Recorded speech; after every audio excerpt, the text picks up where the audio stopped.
Hi, I'm Tim. Welcome to Watchbox, and thanks for logging on. If you love this watch, email me, tmosso@thewatchbox.com, your purchase and pricing email question line for buying this or any watch you see on any Watchbox platform. Reach out to me directly by my email, tmosso@thewatchbox.com.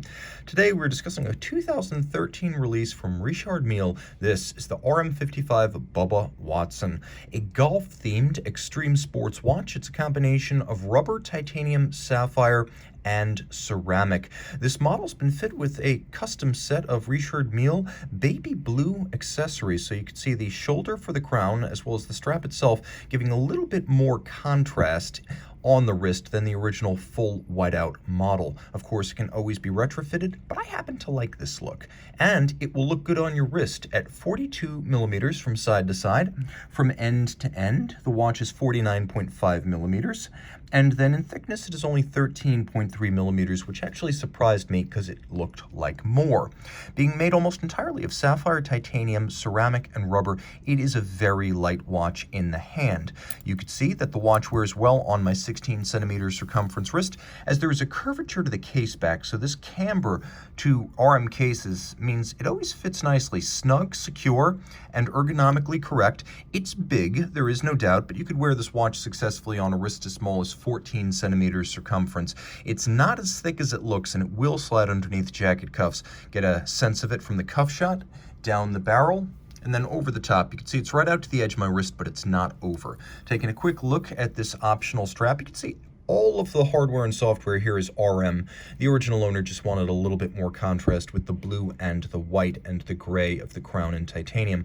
So you can see that the case flank, which is actually titanium that's rubber coated along with the case back. The bezel is ceramic, the flanks as well as the case back rubber coated titanium, and they have this evacuated look with the spline screws driving down into the case construction, binding it together with these pillars visible. Those are the channels where the screws exit the bezel, and you can see that the evacuated profile of the case continues into the strap. There's plenty of ventilation on the underside of the strap, ergonomic excellence, as well as a way to stay cool. You can see that the clasp, made by G&F Chatelain, a case maker owned by Chanel. It uses their proprietary titanium leaf spring. You can also see that the satin finish of the clasp itself is also in titanium, so it will snap shut or it will snap open. So there's plenty of energy and force, more importantly, dedicated to keeping this shut. Spline screws on the profile of the pin buckle, and you can see that evacuated profile matches that of the case band. Rolling over to the case, we talked a little bit about the case profile, but what you could easily miss is that there is curvature to the case back, so it arcs around the wrist quite well.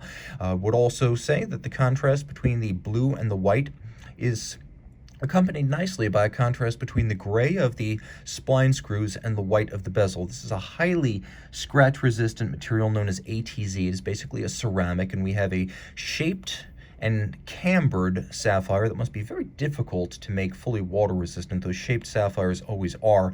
You can see that there is a polished chaptering outboard of a carbon fiber inner chaptering, a ray height against which minutes and seconds can be read. You can see the luminescent plots, and then you can see the 4 points where the grade 5 titanium movement is anchored to the case, and each one of those little attachment points includes a rubber shock absorber, so it is a very shock tolerant watch. Now you can see on the dial side, it is based on a Vaucher caliber with twin mainspring barrels, manual wind. Turn it all over, and you can see the works. The watch is water resistant to 30 meters, so splash and rain only. It's not one of the aquatic RM watches. This is known as the, remove my fingerprints first. It's known as the Bubba Watson, and the movement is the RMU-L2. It is based on a Vaucher caliber, and you know this because, if nothing else, you can see the little Vaucher star underneath the balance.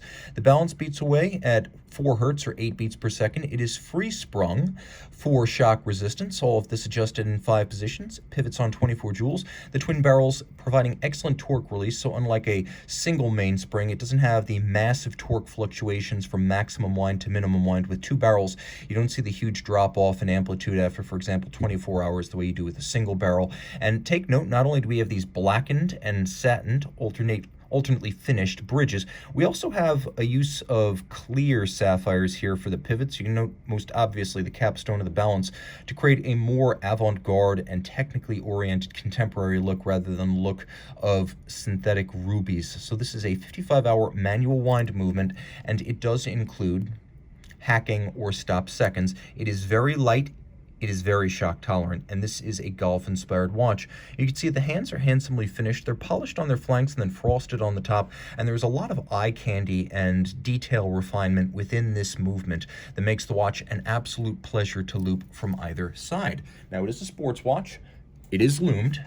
If you love this watch, reach out to me. Email tmosso@thewatchbox.com for pricing.